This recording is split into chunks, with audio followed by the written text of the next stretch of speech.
Саламатсыздарбы, жалпы кол сүйүүчү айымдар. Мен ушул Асерлайымдын онлайн конкурсуна катышып, бир айда 4 ай үйрөндүм. Андан бери да бир 3 ай 4 ай болду. Бир 10 ашыгыр үйрөнүп калдым. Силер да келиңиздер, үйрөнүңүздөр. Асерлайым эң оңой жөнөкөй метод менен коомду үйрөтөт экен. Асерлайым, сага чоң рахмат, ишиңе ийгилик.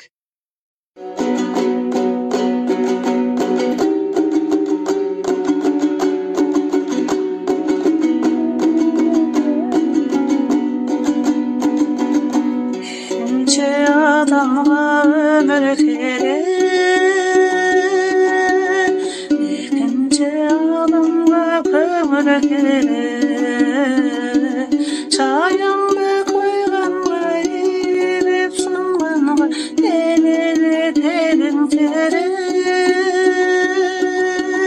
Отуңду жакканга сырдашып кайтканга элелетериң керек. Otağımda canına sırdaşıp kaytkanaga